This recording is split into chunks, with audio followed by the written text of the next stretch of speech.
श्रीमन्महागणाधिपतये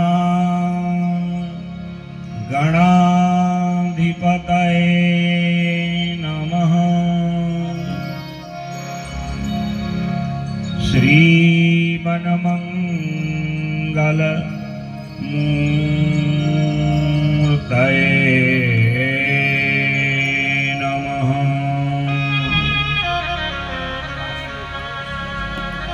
गजाननं भूतगणाधिसेवितं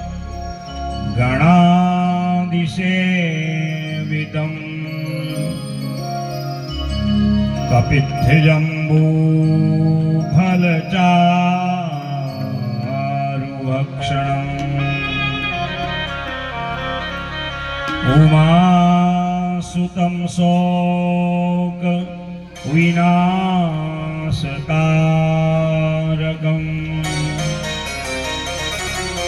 नमामि विघ्नेश्वरपादपङ्कजम्।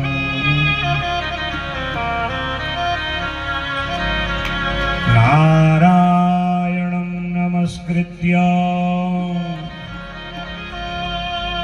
नरं चैव नरोत्तमम् देवीं सरस्वतीं व्यासं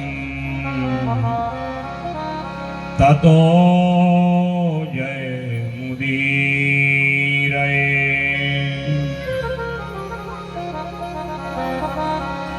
अखण्डमण्डलाकारं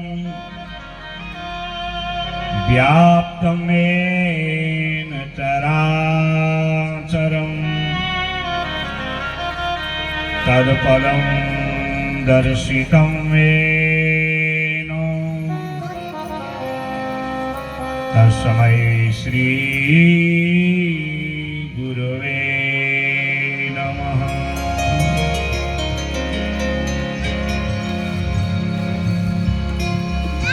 विभाति वीणामिव वादयन्ती महाकवीनां वदनारविन्दे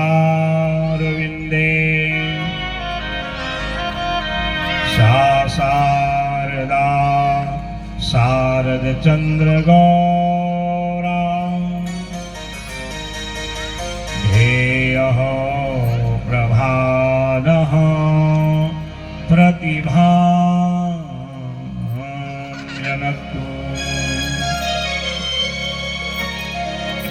इयं प्रव्रजन्तमनुपेतमपेतकृत्यं द्वैपायनो विरह कातर आजुहाव। पुत्रेति तन्मयतया तरवोऽभिनेदुः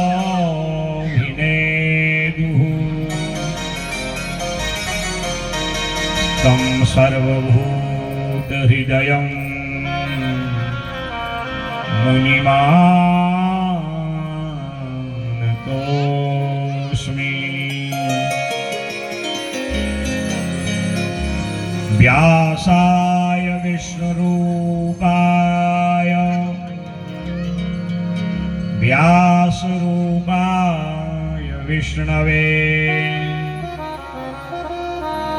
नमो वै ब्रह्मनिधये वासिष्ठाय नमो नमः।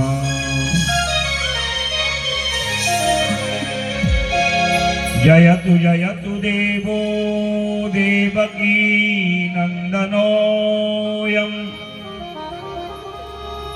जयतु जयतु कृष्णो वृष्णिवंशप्रदीपः जयतु जयतु मेघश्यामलः कोमलांगो जयतु जयतु पृथ्वी भार नासो मुकुन्दः सृष्टौ या सर्गरूपा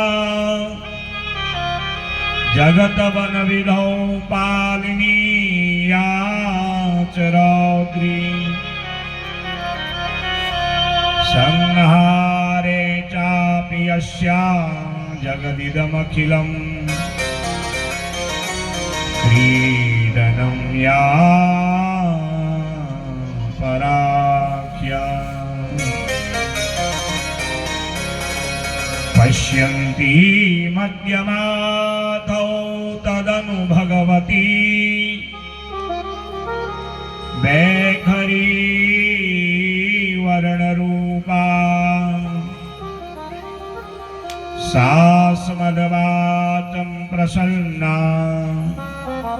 विधिहरिगिरिसारा धितालङ्करोतु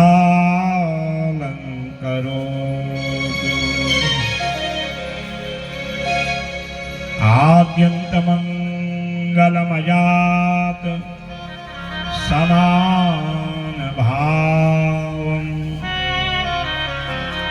आर्यं तमीशमजरा परमात्मदेवम्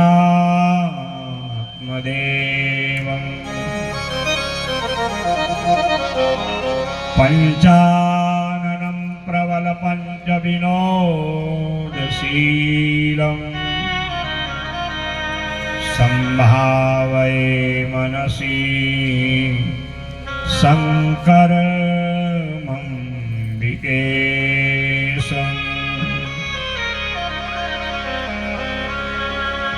अतुलितबलधामं हेमशैलाभदेहम् धनुजवनकृशानं ज्ञानिनामग्रगण्यम्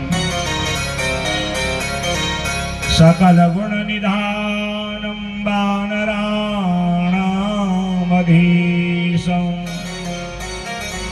रघुपतिप्रियभक्तं वातजातं नमामि। विश्वानि देव सवितरदुरितानि पराशुः वीरभद्रं आशुः मेरी भवबाधाहरो श्री राधा नागरिसो जातन की झाई पड़े श्याम हरित द्युति हो। श्री राधे मेरी स्वामिनी मैं श्री राधे को दास जन्म जन्म मोहे दीजियो श्री वृंदावन को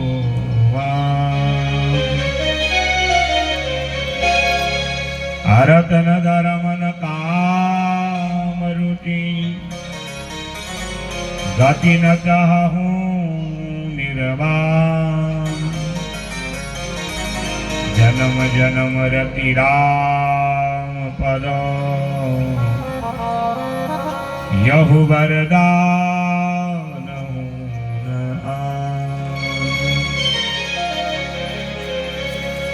भक्ति भक्त भगवंत गुरु चतुर नाम बपु एक इनके पद वंदन किए मिटे विघ्न कलेश।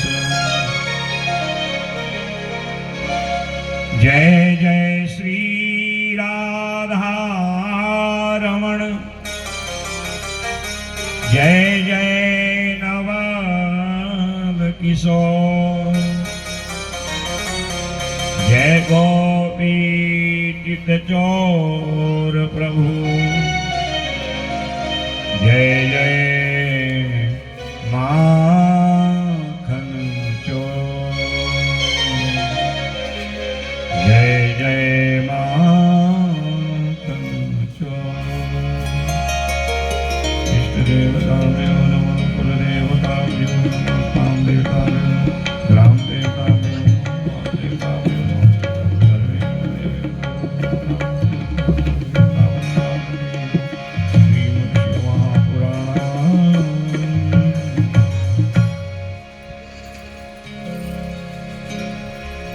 वृंदावन बिहारी लाल की जय सत्य सनातन धर्म की जय सद्गुरुदेव भगवान की जय भूमिया देवता की जय भ्रामरी मैया की जय भारत माता की उत्तराखंड धाम की जय केदारेश्वर नाथ की जय बद्रीनारायण भगवान की जय त्रिमुखेश्वर भगवान की जय गंगे मैया की जय यमुने महारानी की जय पापहारिणी तुलसी मैया की जय गौ माता की संत समाज की जय भक्त समाज की जय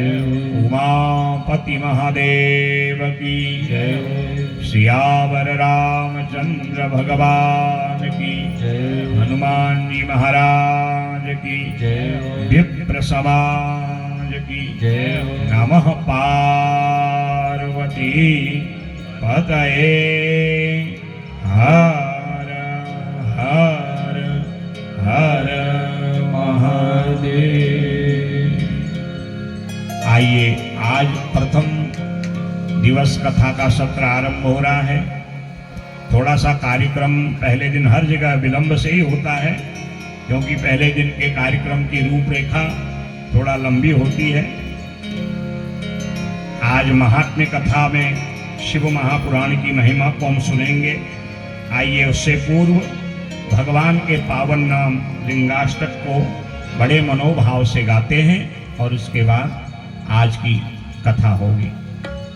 ब्रह्म मुरारी सुरार्चितलिंगम ब्रह्म मुरारी सुरार्चितलिंगम निर्मल भासित शोभितलिंगम जन्मज दुःख विनाशन लिंगम प्रणमामि सदा शिवलिंगम देवमुनीन्द्रवराजितलिंगम कामदहं करुणाकरलिंगम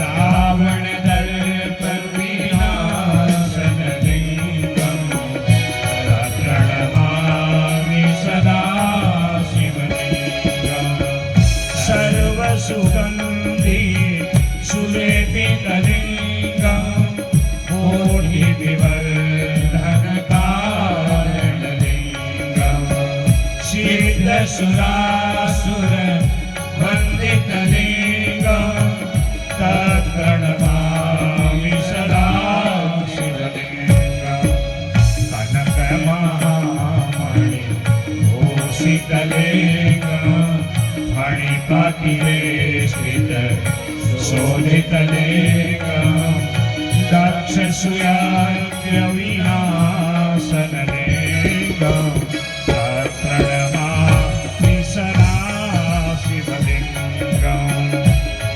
प्रणमामि सदा शिवलिंगम चन्दन लेपितलिंगम वक्रहार सुशोभितलिंगम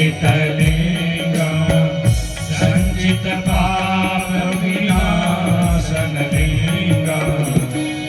प्रणमामि सदा शिवलिंगम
शोभितलिङ्गं कर्मजदोद्धविनाशनलिङ्गं तत्प्रणमामि सदा शिवलिङ्गं तत्प्रणमामि सदा शिवलिङ्गं तत्प्रणमामि सदा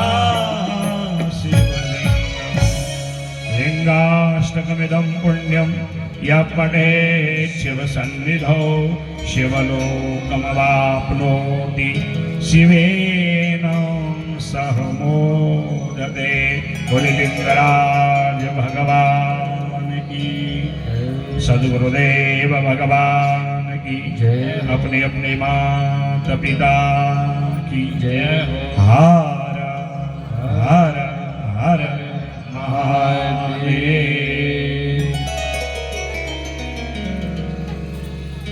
अनेक जन्मों को पवित्र करने वाली पावनी ज्ञान गंगा स्वरूपा शिव महापुराण कथा का आज प्रथम दिवस कथा सत्र आरंभ हो रहा है। सबसे पहले मैं अपने माता पिता, अपने गुरुदेव भगवान इष्ट परम आराध्या को नमन करते हुए, भगवान भूमिया देवता को, ब्राह्मणी माता को नमन करते हुए, पावन मंगलमय शिव महापुराण ग्रंथ को नमन करते हुए, कलिमल से पावन करने वाली पावनी शिव महापुराण में हम प्रवेश करते हैं। आज अक्षय नवमी है। आज से कोई कार्य आरंभ करना बड़ा शुभ और मंगलमय माना जाता है। इसीलिए दिन मैंने आप लोगों को कथा के लिए निकाल के दिया, नहीं तो मैं 1 तारीख कल से भी कह सकता था। इसका बड़ा महात्म्य है, भागवत जी में इसकी बड़ी महिमा लिखी है। नहीं तो मैं तो आज ही अभी कथा को विश्राम करके सीधे यहीं को आ रहा हूँ। थकान भी बहुत लगी है, परंतु ये बहुत पुण्य वेला है। अक्षय नवमी जो कार्तिक शुक्ल नवमी होती है, पुराण कथा के लिए बहुत श्रेष्ठ मानी जाती है। और जो कथा का सिद्धांत है, उस सिद्धांत पर आपको कथा सुननी चाहिए। मैं तो आपको सुना दूंगा, मेरे को कोई सुनाने में कोई फर्क नहीं पड़ता है, क्योंकि हमारे तो 35-36 वर्ष से यही चल रहा है। और जब तक प्रभु की कृपा रहेगी तब तक गाएंगे। हमको न ज्यादा ठाट बाट चाहिए न कुछ चाहिए। हम तो पत्रम पुष्पम में भी कथा सुना देंगे आपको, परंतु सामाजिक व्यवहार में कुछ चीजें जरूर चाहिए। तो 2-4 कार्यकर्ता हूं, 2-4 जजमान हों, और तब ये कार्य में आनंद आएगा।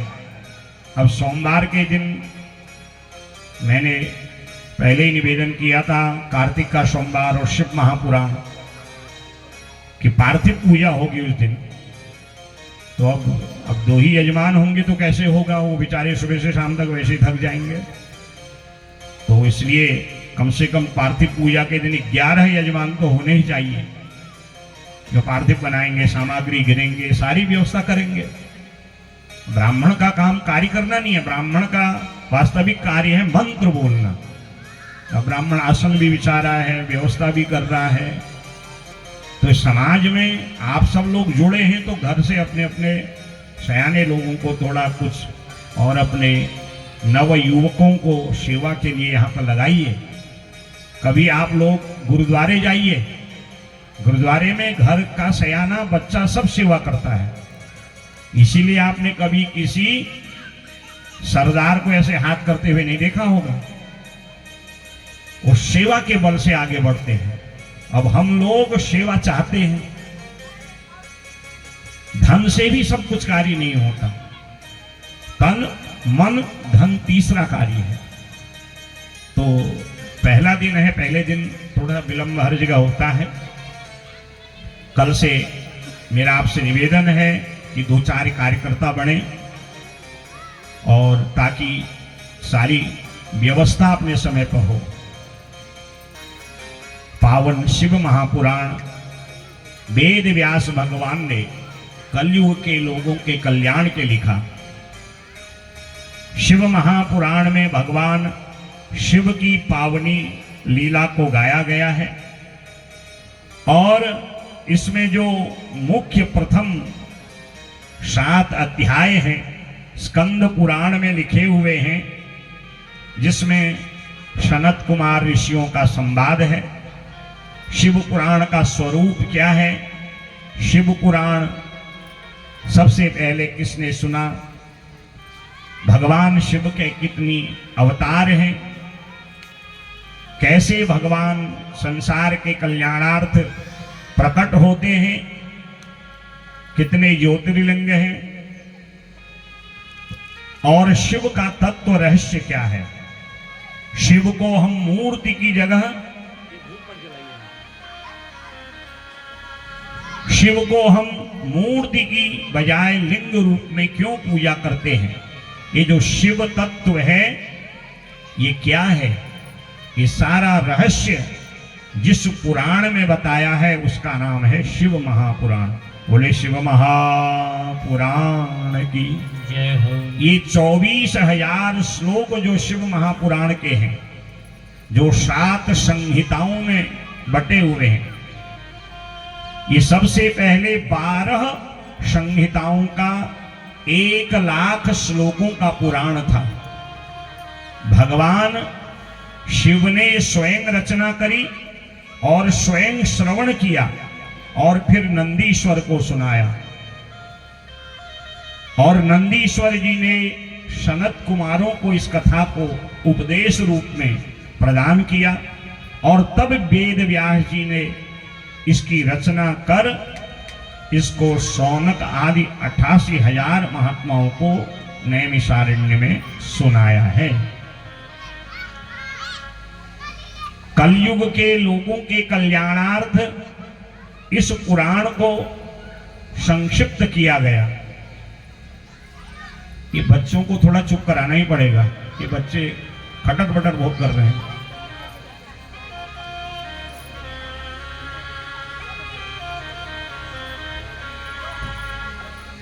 ये जो शिव महापुराण है, स्वयं वेद व्यास जी ने विचार किया कि कलयुग के लोगों के पास इतना समय कहाँ है, 1,00,000 श्लोक कब पढ़ेंगे, कब सुनेंगे, और कैसे जो है इसका रहस्य जनमानस कलयुग के लोगों तक पहुंचेगा। तो उन्होंने कलयुग के लोगों का मन देखा, तब उन्होंने इस पुराण को 24,000 श्लोकों वाला बनाया, और 12 संहिताओं को 7 संहिता, 7 भाग हैं, उनको संहिता कहा जाता है। जैसे भागवत में स्कंद है, इसमें संहिता है। पहली संहिता है विद्येश्वर संहिता, दूसरी संहिता है रुद्र संहिता, जो शिव महापुराण की सबसे बड़ी संहिता है। लगभग 8-9 दिन की कथा इसी में है। और इस रुद्र संहिता के भी 5 खंड हैं, सृष्टि खंड, सती खंड, पार्वती खंड, कुमार खंड और फिर युद्ध खंड। तब ये रुद्र संहिता पूर्ण होती है। तीसरी संहिता है शतरुद्र संहिता, जिसमें भगवान शिव के 100 अवतारों का वर्णन है। और फिर कोटि रुद्र संहिता, जिसमें करोड़ों अवतार का वर्णन और 12 ज्योतिर्लिंगों की कथा है। और 5वीं है उमा संहिता, 6ठी है कैलाश संहिता, और 7वीं है वायवी संहिता। वायवी संहिता के भी पूर्व और उत्तर 2 भाग हैं। ऐसी जो यह शिव महापुराण है, जिसमें केवल शिव का रहस्य बताया गया है।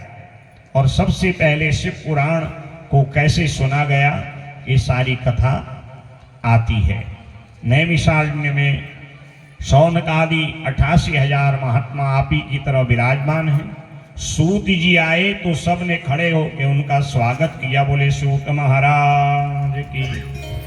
और शौनक जी सब महात्माओं के प्रतिनिधि बन गए और निवेदन किया, हे सूत महाप्राज्ञ सर्व सिद्धांतवित प्रभो, आख्याहि मे कथासारं पुराणानां विशेषणम् येन तत्साधनेनासु शुद्ध्यत्यात्मा विशेषतः शिव प्राप्तिर्भवेताम् सदा निर्मल चेतसः। हे सूत जी, आप बड़े ज्ञानी हैं, वेद व्यास जी के परम भागवत शिष्य हैं। आपको 18 पुराण कंठ हैं। अब कलयुग आने वाला है और कलयुग में लोग धर्महीन हो जाएंगे, कर्महीन हो जाएंगे, भोगवादी हो जाएंगे। धर्महीन सब इच्छाचारी, धर्महीन सब इच्छाचारी, श्रुति विरोध रत सब नर नारी, श्रुति विरोध सब नर नारी, श्रुति विरोध नर सब नर नारी, श्रुति विरोध रत सब नर नारी। सोई सयान जो पर धनहारी, सोई सयान जो पर धनहारी, सोई सयान जो पर धनहारी, सोई सयान जो पर धनहारी, जो कर दम्भ सो,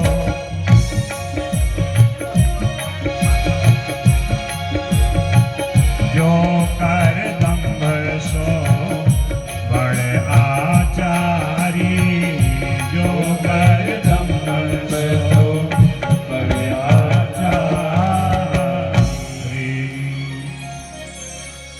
ये बच्चे बड़े उधम कर रहे हैं, थोड़ा ये बच्चों का ध्यान दीजिए भैया। कोई इनको शांति से बैठाओ, मेरा ध्यान भंग हो रहा है। यहाँ से वहाँ, वहाँ से वहाँ जा रहे हैं। बैठ जाओ शांति से, डांटिए मत इनको, थोड़ा इनको बताओ कैसे बैठते हैं करके।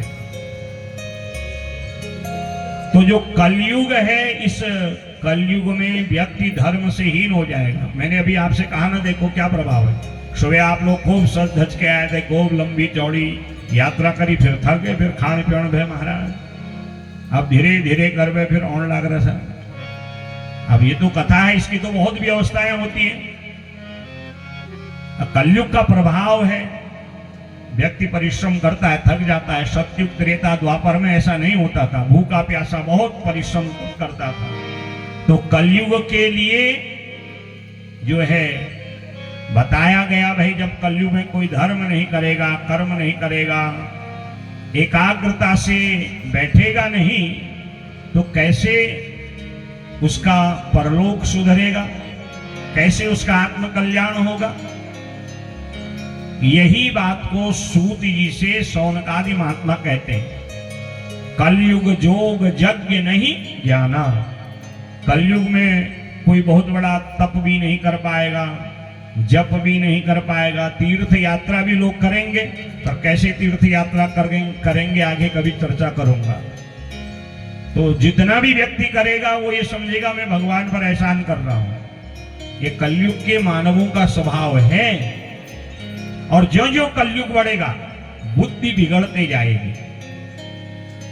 तो कैसे धर्म कर्म रहित व्यक्ति अपना परलोक सुधारेगा? अगर धर्म कर्म नहीं करेगा तो फिर उसको कुकर सुकर बनना पड़ेगा, कीड़ा मकोड़ा पेड़ पौधा बनना पड़ेगा, बड़ी दुर्गति में पड़ना पड़ेगा। और अनेक जन्मों के सत्कर्म से मानव तन मिलता है। तो ये मानव तन की उपयोगिता व्यक्ति को कैसे पता चले, वो कैसे इसका सदुपयोग करे, ये आप हमें बताइए। अर्थात वह संसार में भी रहे और परलोक को भी सुधार दे। कोई उपाय है? येन तत्साधनेनासु शुद्ध्यत्यात्मा विशेषतः शिव प्राप्तिर्भवेताम् सदा निर्मल चेतसः, कैसे मन निर्मल हो और किस साधन के द्वारा व्यक्ति का बेड़ा पार हो जाए। तब सूत जी कहते हैं, धन्यस्त्वं मुनिशार्दूल श्रवण प्रीतिलालसः, अतो विचार्य सुधिया वच्मि शास्त्रम महोत्तरम। मैं आपको शास्त्रों का एक सरल उपाय बताता हूं और 2 अक्षरों का पावन नाम बताता हूं, जिस नाम को उच्चारण करने से और जिनका ध्यान करने से व्यक्ति कलयुग की दुर्गति से बच जाता है। और वो नाम है भगवान शिव का। बोले भोलेनाथ भगवान की। 2 अक्षर का नाम है और नाम ही शिव। शिव माने कल्याणकारी, जो भक्तों का कल्याण कर दे। शिव नाम उच्चारण करने मात्र से बड़े बड़े पाप नष्ट हो जाते हैं।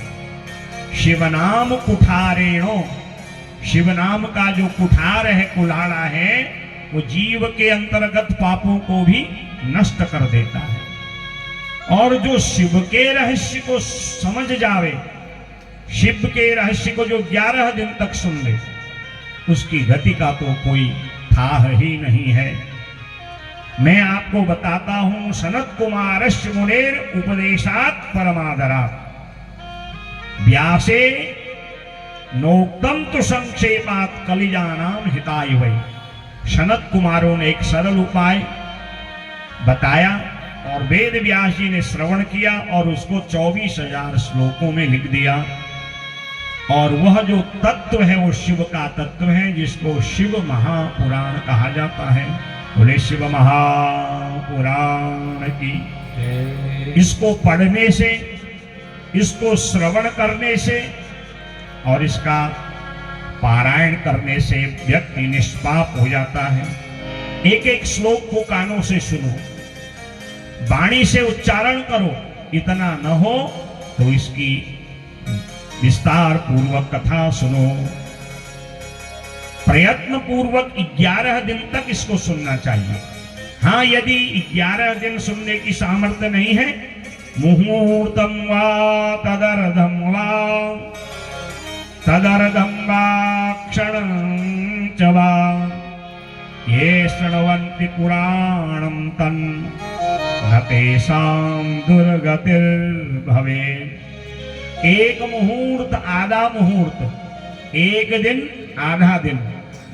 अगर 11 दिन न हो तो इतना भी कोई मनोभाव से। अब ये नहीं कि शरीर यहां बैठा है, मनी राम जी दुनिया का हिसाब लगा रहे हैं, फिर आप महीने भर भी बैठे, कोई फल नहीं। मन से कथा में जब हम बैठते हैं और पुराण को सुनते हैं तो दुर्गति से व्यक्ति बच जाता है। इसमें 7 संहिताएं हैं। विद्येश्वर संहिता, रुद्र संहिता, शतरुद्र संहिता, कोटि रुद्र संहिता, उमा संहिता, कैलाश संहिता और वायवी संहिता। ये जो है 7 संहिताओं से रचा हुआ शिव महापुराण शिव के तत्वों को बताता है। शैवं पुराणमिदमात्ममिदां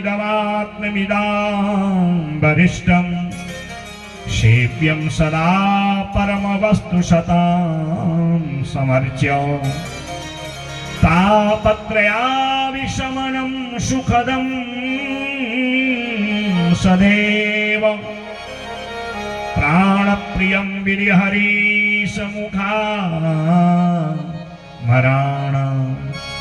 इस शिव महापुराण को ब्रह्मा भी सुनते हैं, विष्णु सुनते हैं, स्वयं शिव भी इसको सुनते हैं। शिव ने ही रचा और शिव ने ही सुना। कैसा अलौकिक है। और ये वैष्णवों का धन है और शैवों के लिए तो तिलक के समान है। वरिष्ठम श्रेष्ठ है, सेव्यम निरंतर इसकी सेवा करनी चाहिए। और 3 प्रकार के जो ताप हैं, दैहिक, दैविक, भौतिक तापा। दैहिक, दैविक, भौतिक तापा।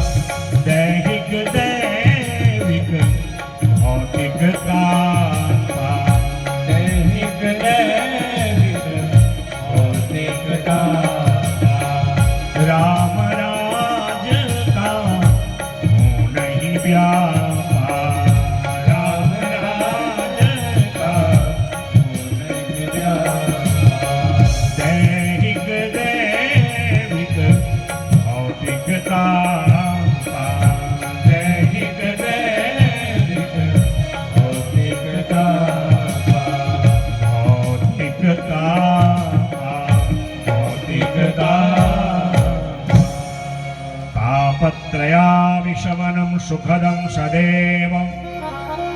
ये तीन प्रकार के जो ताप हैं, दैहिक, दैविक और भौतिक, इनसे संसार का कोई भी व्यक्ति नहीं बचा है। चाहे कितना ही धनवान हो आपके बिठोरिया का कोई सबसे बड़ा सेठ भी, धन संपत्ति वाला भी क्यों न हो, कितना ही बड़ा राजा क्यों न हो, कितना ही बड़ा विद्वान क्यों न हो, राजा हो, प्रजा हो, स्त्री हो, पुरुष हो, धनवान हो, निर्धन हो, कोई भी हो, ये तीन तापों में से एक न एक ताप से सब ग्रसित है। पहला है भौतिक शारीरिक दुख, कोई न कोई किसी प्रकार से परेशान है। किसी को सर की पीड़ा है, किसी को हृदय की पीड़ा, किसी को गठिया हो गया, कमर का दर्द है, घुटने का दर्द है। जैसे नवीन जी कह रहे थे आज बहुत थक गए गुरु जी, और सुबह से बैठे हैं, काम तो है हमारा, तो कमर में दर्द होगा ही। तो शारीरिक कष्ट है, इसके लिए तो उपाय है कि औषधि लो। अब औषधि भी कितने दिन तक लोगे? तो शारीरिक रोग तो औषधि से कम हो जाएंगे। दूसरा है आध्यात्मिक मानसिक रोग, जिसको आज के समय में आप लोग हाइपरटेंशन या टेंशन आदि क्या क्या कहते हैं। उसका कोई उपाय आज तक खोजा किसी डॉक्टर ने भी नहीं खोजा। बहुत बड़ा मानसिक रोग विशेषज्ञ डॉक्टर भी होगा, वो भी सोने वाली दवाई दे देता है। नींद आएगी तो आदमी चिंता से मुक्त होगा, अब काम भी नहीं कर पाएगा। ये मानसिक रोग और शारीरिक रोग। और तीसरा है दैविक। हमारे पहाड़ में हो नो सब परेशान से जागर लगानी, और जब डंगरी नाचू के को तेरे साथ पीड़े बुढ़ी, अरे बुढ़ी सबको बुढ़ी है, बुढ़ कहका हुआ नहीं है। और महाराज कुंटलों चावल जो है वो चावल देखने वालों को दिखा दिए। निर्णय निकला, उन्होंने कहा नहीं वो बढ़िया है, नहीं वो बढ़िया है, वो बढ़िया है, हम जैसे थे वैसे हैं। तो ये जो दैविक पीड़ा है, शारीरिक पीड़ा है और मानसिक, ये तीन पीड़ा में से एक न एक पीड़ा सबके घर में है, और प्रत्येक व्यक्ति को इन दुखों ने घेरा हुआ है। तो इन तीनों दुखों के निराकरण के लिए क्या करना है? तापत्रया विशमनम सुखदम सदैव। तीन प्रकार के ताप दूर करने हैं तो भगवान की शरण ग्रहण करो, शिव महापुराण की कथा को सुनो। जितनी देर मन से सुनोगे दुनिया के दुख का अनुभव नहीं होगा। जैसे शरीर में जब दर्द होता है, पेट दर्द, सर दर्द आदि आदि, डॉक्टर वैद्य के पास जाते हो, हल्का दर्द है दवाई दे देता है, गोली आदि, ज्यादा हो फिर इंजेक्शन लगाता है, भर्ती भी करता है। तो दर्द तो समाप्त नहीं होता, दर्द कम हो जाता है। किसके प्रभाव से? औषधि के प्रभाव से। वैसे ही संसार के तीन ताप दुखी तो करेंगे, परंतु जब हम भगवान की शरण ग्रहण कर लेंगे, भगवान की लीलाओं में खो जाएंगे, तो उतनी देर हमें दुनिया का दुख का अनुभव नहीं होगा। यही तो आनंद है। और ये अभ्यास निरंतर अगर बन गया तो फिर चलो जो हो रहा है सब प्रभु की मर्जी से हो रहा है। फिर किसी के आगे हम आकुल व्याकुल नहीं होएंगे, भीजा बाबू नहीं कहेंगे, अपना दुख दुनिया को नहीं बताएंगे, क्योंकि जिसको हम अपना दुख बता रहे हो पहले से दुखी है। आपके जाने के बाद वो आप ही की मजाक बनाता है, मैं वैसे ही परेशान हूं, बताओ ये मेरे को अपना दुख बता रहा है। तापत्रयाभिशमनम सुखदम सदैव। तीन प्रकार के तापों से अगर मुक्त होना है तो भगवान शिव के रहस्यों को सुनिए। इसमें एक कथा देवराज ब्राह्मण की आती है। देवराज नाम का एक ब्राह्मण था। समुद्र निकटे देशे एक देवराज नाम का ब्राह्मण था। एक बार उससे बहुत बड़ा अपराध हो गया। देवराज इति ख्यातो विश्वस्तज्जन वंचकः वैश्यां शोभावतीं दृष्ट्वा नामो दृष्ट्वा तत्रापि विह्वल। बड़ा विद्वान ब्राह्मण है, रूपवान है, गुणवान है, सब कुछ है ब्राह्मण देवता के पास, पर देखिए क्या प्रमाद हो गया। एक दिन यात्रा, तीर्थ यात्रा करने निकला और एक सुंदर देह व्यापार करने वाली शोभावती नाम की वेश्या पर मुग्ध हो गया। घर में पत्नी है, माता है, पिता है, परिवार है, बुद्धि भ्रमित हो गई और उसी का संग किया और उसको घर ले आया। बताओ कहां संध्या पूजा गायत्री जप तप, ये इंद्रियों के वशीभूत हो करके उसके सारे पुण्य नष्ट हो गए। और घर के लोग विरोध करते तो माता पिता सबको मारने जाता था। और एक दिन जब धीरे धीरे जब उसको रोग लगे, क्योंकि भोगी व्यक्ति जल्दी रोगी हो जाता है, और जब रुग्णावस्था में आया, प्राण निकलने का समय आया, तो इसको बड़ी पीड़ा हुई और आकुल व्याकुल में घर से भाग गया। कभी इधर कभी उधर, थोड़ा कभी जर कम होता, कभी ज्यादा होता। तो चलते चलते यह कदाचित् देवयोगेन प्रतिष्ठानपुरमागतः शिवालयं ददर्शासो तत्र साधु जनामृतम्। ये चलते चलते प्रतिष्ठानपुर में एक शिवालय भोलेनाथ की सुंदर लिंग, ज्योतिर्लिंग वहां पर है। ये वहां पर पहुंचा तो वहां ऐसे ही शिव पुराण की कथा हो रही थी। ये आकुल व्याकुल समझा कुछ खाने पीने को प्रसाद आदि मिलेगा, बैठ गया और इसको इतना भयंकर ज्वर आया कि कथा सुनते सुनते इसका शरीर शांत हो गया। इधर से यम के दूत आए, उधर से शिव के दूत आए, दोनों में विवाद होने लगा और अंततः निर्णय हुआ कि इसने मृत्यु के समय शिव पुराण की कथा को अपने कानों से सुना है, इसलिए यह शिवलोक का अधिकारी हो गया। शिवलोकात् समागत्य क्रुद्धा यमपुरी यहु। इसके कारण शिव के और यमराज के गणों में युद्ध होने लगा और अंततः निर्णय हुआ कि मृत्यु के समय इसने शिवालय में अनायास ही सुना तो सही शिव पुराण, तो अनायास ही शिव पुराण सुनने के कारण देवराजम समामोच्य विमाने परमात्मुते। जो यमदूत इसको यमलोक की ओर ले जा रहे थे, शिव के गण शिव के विमान में बैठा के इसको कैलाश नगर में ले गए और भगवान शिव के सन्मुख जाके इसके सारे गुण अवगुण बताए और अंततः भोलेनाथ कहते इसने मृत्यु के समय मेरी कथा सुनी थी, इसलिए यह शिवलोक का अधिकारी हो गया। धन्या शिव पुराणस्य कथा परम पाविनी यस्याः श्रवणमात्रेण पापियानपि मुक्तिभा। धन्य है शिव महापुराण की कथा जो पापी को भी परम गति दे देती है। यही नहीं, बिंदुक नाम का ब्राह्मण अपराध से प्रेत योनि में भटक रहा था और शिवजी की कृपा ऐसी उस पर हुई कि 11 दिन तक तुम्बुर नाम के शिव गंधर्व जो गण है, जो गंधर्वों का स्वामी है, शिवजी को मीठे मीठे गीत गा करके शिव पुराण सुना करके प्रसन्न करता है। उसके शिव पुराण गायन के कारण यह मुक्त हो गया। तब ऋषियों ने निवेदन किया कि वो कौन था, कहाँ रहता था, क्यों ब्राह्मण कुल में जन्म लेके प्रेत बना। तो तब सूत जी ने शौनक जी से कहा कि हम आपको एक दिव्य कथा सुनाते हैं।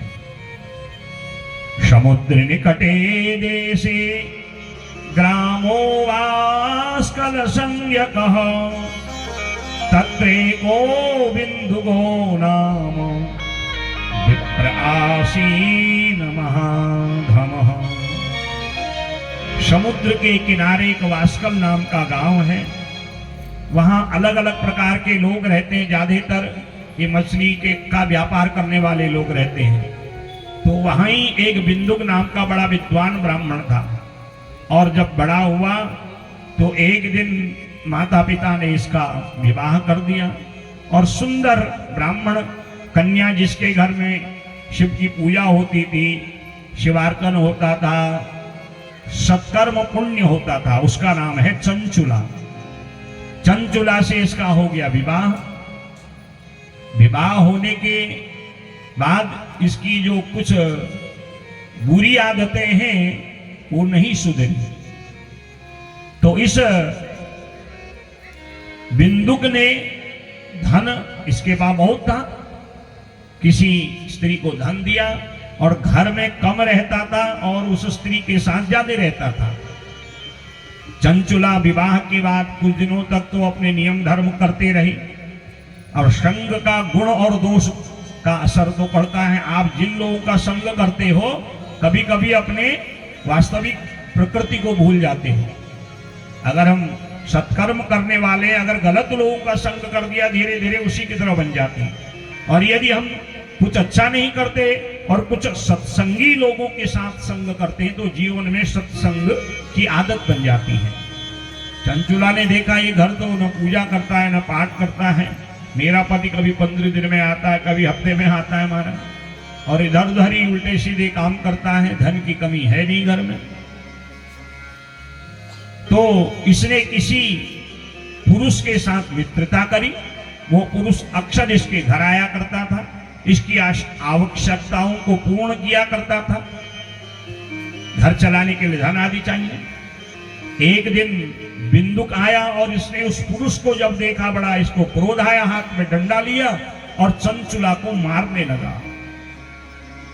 सा नारी ताड़िता भरता चंचुला स्वैरिणी खला कुपिता निर्भया प्राह स्वपतिम बिंदुगम खलम। आज अपने पति बिंदुक के द्वारा जब इसकी ताड़ना की गई तो इस आप तक ये बोलती नहीं थी, अब आज ये क्रोध में आके बोलती है, आप मेरे को मारते क्यों हो? जब से मेरा ब्याह हुआ आपने मेरा कितना संग किया, कितनी मेरी आवश्यकताओं को घर चलाने की कितनी वस्तुएं चाहिए, आप घर में रहते नहीं, तो मुझे अपना गृहस्थ चलाना है, सो मैंने मित्र रख लिया। अहम महारूपवती नवयौवन विभुवना कथम सहे काम दुखम तब संग बिनार्तधि। मैं दिखने की सुंदर हूं, जवान हूं, और आपके बिना काम सुखों से मैं कैसे वंचित रह सकती हूं, और मेरी भी आवश्यकताएं हैं घर चलाने के लिए। तो ये बड़ा चालाक था, कहता ठीक है, अब व्यसनी व्यक्ति का धन कितने दिन रहेगा? धीरे धीरे बिंदुक का धन समाप्त होते गया, तो इसने सौदा किया अपनी पत्नी से, कोई नहीं तो अपने मित्र को घर में रख सकती है, पर थोड़ा बहुत मुझे भी धन आदि देगी। कितना निम्न प्रकार का व्यक्ति है बताओ। और इस प्रकार भोगी व्यक्ति अधिक दिन तक रहता नहीं, और एक दिन बिंदुक जो है उस स्त्री के पास था और इसकी मृत्यु हो गई। और उस जो इसकी मित्र स्त्री थी उसने देखा न इसके पास धन है न शरीर है, छोड़ के चली गई, और तड़प तड़प करके यह मृत्यु को प्राप्त हो गया। अंत्येष्टि कर्म हुआ नहीं, ये विंध्य पर्वत में पिशाच बन गया, प्रेत बन गया।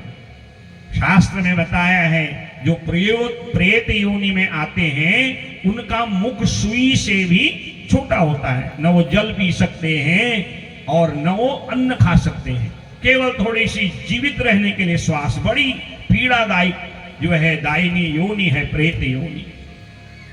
चंचुला जब बूढ़ी हो गई और देखा कि वर्षों से पति नहीं आया, तो लगा कि शायद पति अब रहा नहीं।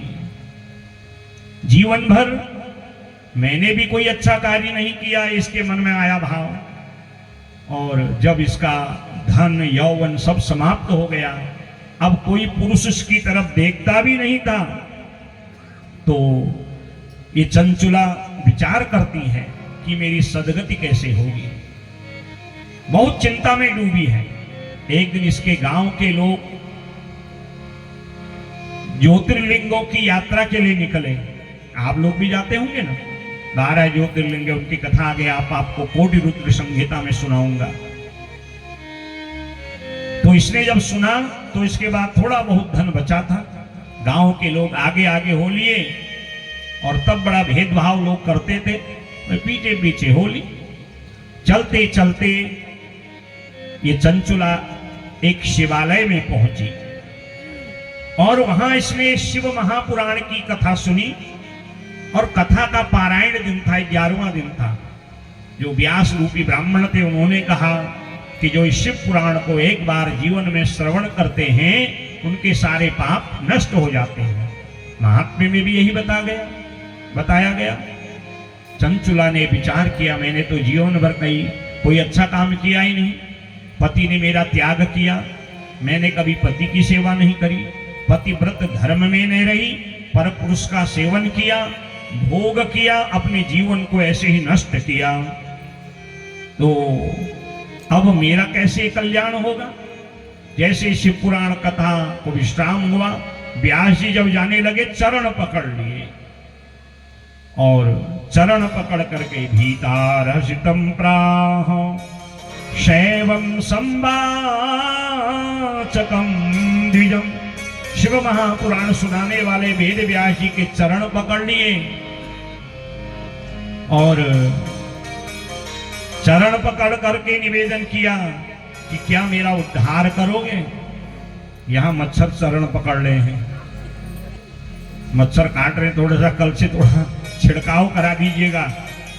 ये सभासद जी आए हैं, नवीन जी, कल यहां छिड़काव करवाएं जरूर। जो सभासद नवीन जी हैं, यहां जरा मच्छर काट रहे हैं, बताओ कैसे कथा होगी ऐसे में? वो पांव पकड़ेंगे, पता चला डेंगू हो गया, भर्ती होना पड़ा, कथा क्या होगी? तो कल जरा छिड़काव कर दें, श्रोताओं को भी लग रहे हैं, हमें भी लग रहे हैं। ये देखो इतने बड़े बड़े आ रहे हैं। तो अब जब इसने चरण पकड़े, शैवम संवाचकम द्विजम, शिव कथा सुनाने वाले ब्राह्मण के, तो ब्राह्मण देवता कहते हैं क्या दुख है तुम्हें? इसने सारी बात बताई और कहा आपने ही कहा था शिव पुराण सुनने मात्र से सारे पाप नष्ट हो जाते हैं। न मेरे पास ज्यादा धन है और न मेरे पास कोई समूह है, यदि आप मुझे शिव पुराण सुना दें मेरा उद्धार हो जाएगा। श्रुत्वा मामुद्धर स्वामी कृपां कृत्वा तुलामपि चरितं सुल्वणं पापं मया मूढ़धिया। प्रभु आप कृपा करके मुझे शिव पुराण की कथा सुना दीजिए और मैं आपकी आभारी रहूंगी। मेरे पास जो कुछ है मैं आपको अर्पण करती हूँ।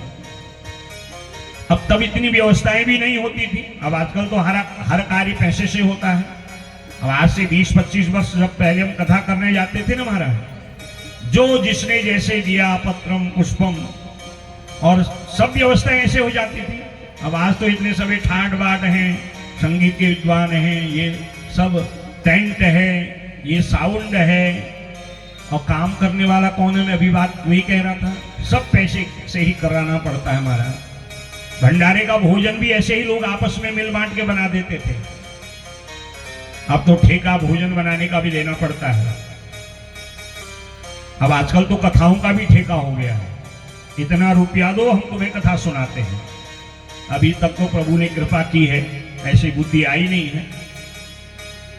अब ये तब की बात है महाराज, बस विद्वान चाहता था कोई सुनने वाला हो। तो इस चंचुला ने 11 दिन तक शिवालय में शिव महापुराण की कथा सुनी, अपने सभी पापों का प्रायश्चित्त कर दिया। त्वमेव मे गुरुर्ब्रह्मा त्वं माता त्वं पितासि च उद्धरो मां दीनां त्वमेव शरणं गता। और इस शिव पुराण से जैसे इसने ब्राह्मण देवता के चरण पकड़े विद्वान ब्राह्मण देवता ने 11 दिन का शिव पुराण सुनाया। जो कुछ था सो दिया, ब्राह्मण देवता गए और इसने शिव पुराण का वो मूल मंत्र है, ओम नमः शिवाय, ओम नमः शिवाय, हर हर भोले नमः शिवाय, ओम नमः शिवाय। गाइए,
महादेव की जय। हर हर हर महादेव।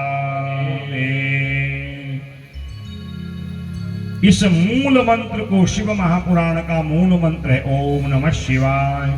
देखिए, जिन्होंने गुरु दीक्षा ली है वो ओम नमः शिवाय जप सकता है, आगे बताऊंगा। और जिन्होंने गुरु दीक्षा नहीं ली है ओम शिवाय नमः शिवाय नमः, ऐसा नियम है। बहुत नियम है कैसी शिव पूजा की जाती है, आगे आपको कल परसों को बताऊंगा।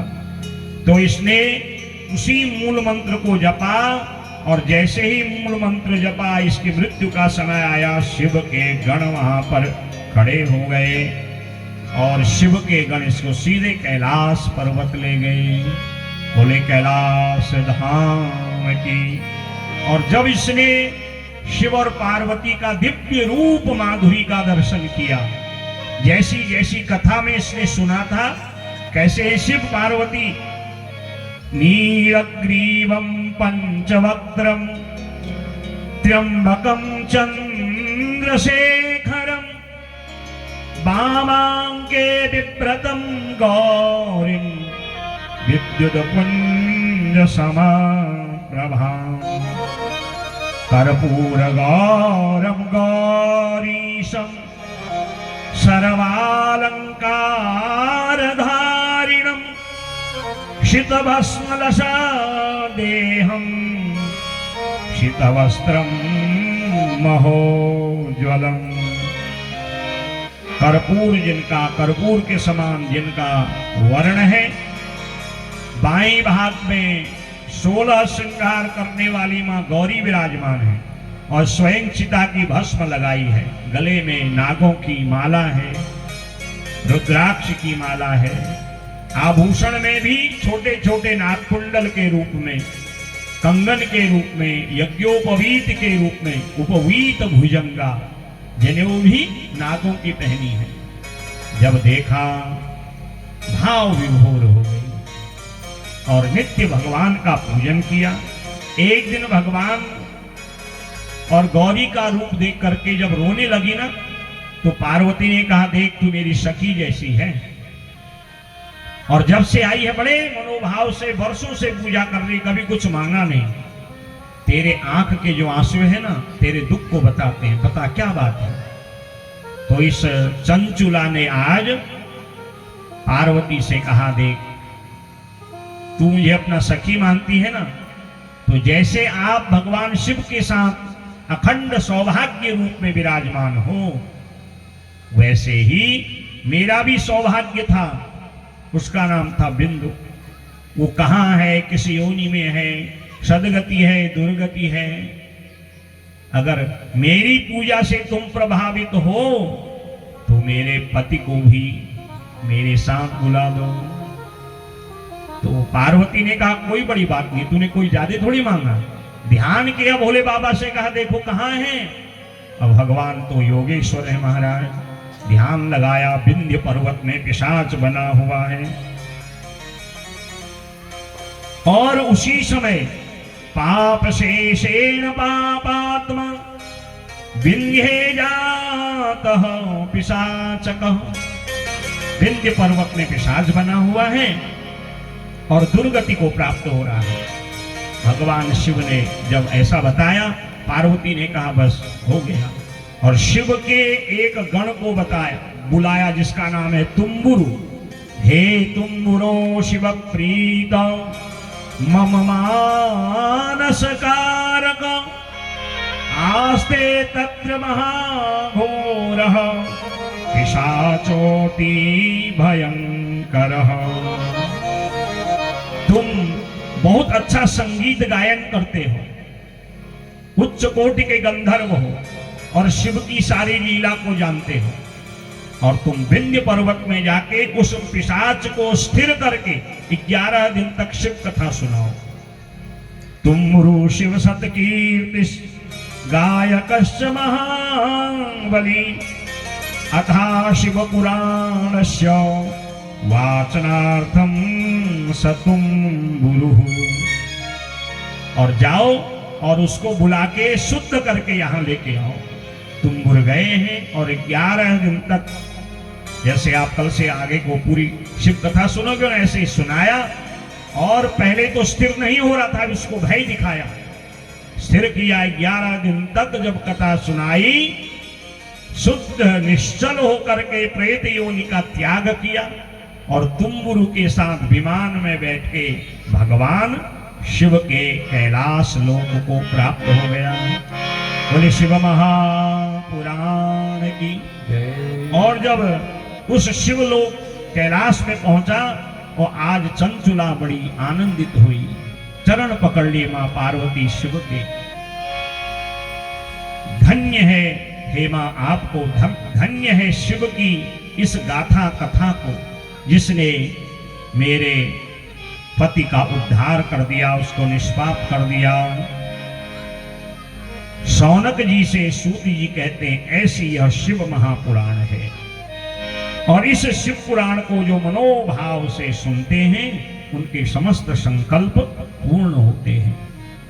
और फिर एक अध्याय में शिव पुराण को करने की विधि बताई। जब मन हो तो विद्वान ब्राह्मण के पास जाएं, शुभ मुहूर्त निकालें, सुंदर मंडप बनाएं और शिव की सुवर्ण चांदी आदि की मूर्ति बना करके विधिवत गणेश आदि देवताओं का पूजन करें। शिव जी का नित्य 108 नाम बिल्व पत्र दूर्वा तुलसी आदि से पूजन करें, आरती करें। फिर विद्वान ब्राह्मण का पूजन करके शिव कथा सुनाने के लिए वरण करें, चरण प्रक्षालन करें, स्वर्ण की मुद्रिका पहनाएं, सुंदर रेशमी आभूषण वस्त्र आदि प्रदान करें। बड़ी विधियां हैं।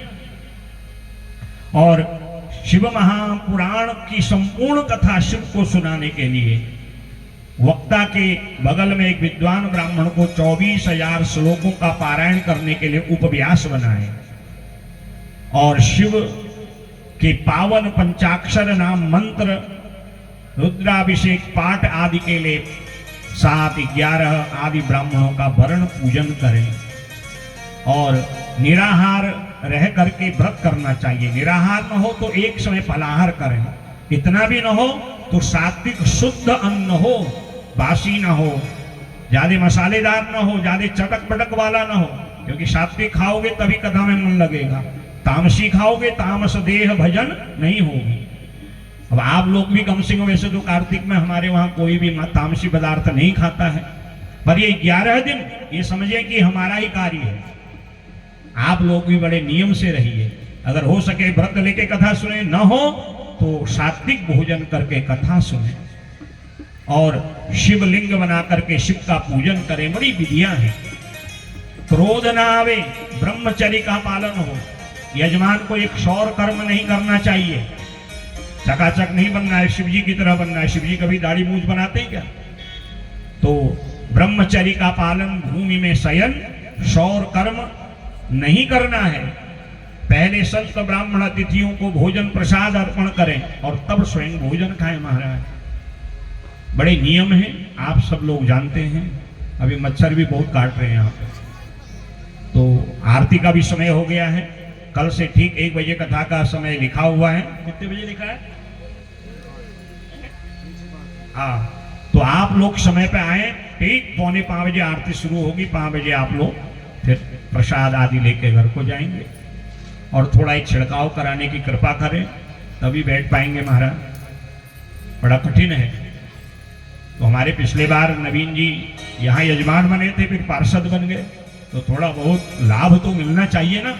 और नहीं तो हम ही नगर पालिका को फोन करेंगे, महाराज क्या करें, मेरी भी कथा है, मेरा भी कर्तव्य है।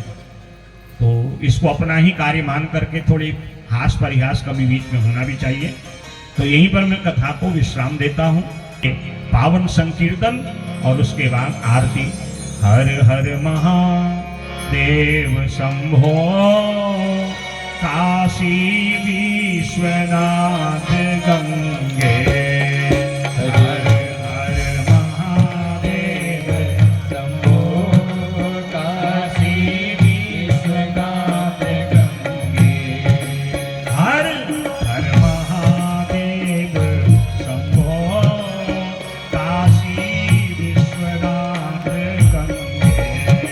हर हर महादेव शंभो, काशी विश्वनाथ गंगे। काशी विश्वनाथ गंगे, बाबा अमरनाथ संगे। गाइए। काशी विश्वनाथ गंगे, बाबा अमरनाथ गंगे। काशी विश्वनाथ गंगे, भोले पार्वती संगे। काशी विश्वनाथ गंगे, भोले पार्वती संगे। हर हर महादेव शंभो, काशी विश्वनाथ गंगे। हर हर महादेव शंभो, काशी विश्वनाथ गंगे। हर हर महादेव शंभो, काशी विश्वनाथ गंगे। हर हर महादेव शंभो, काशी विश्वनाथ गंगे। काशी विश्वनाथ गंगे, ओ काशी विश्वनाथ गंगे। बोले पार्वती की, भूमिया देवता की जय, हरी मैया की। हर हर हर महादेव।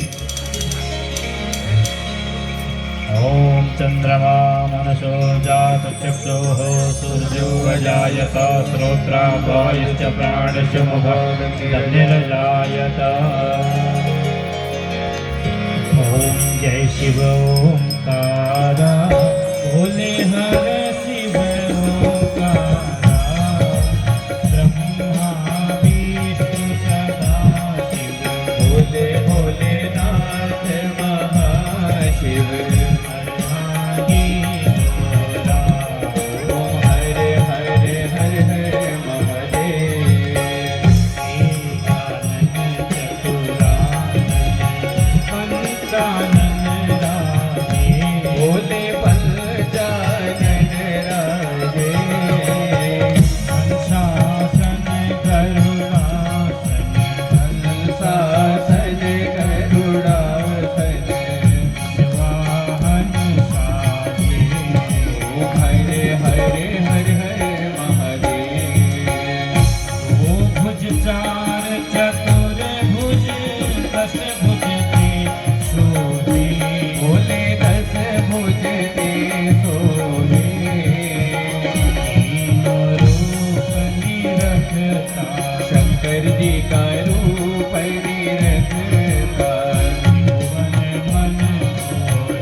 भोलेनाथ महा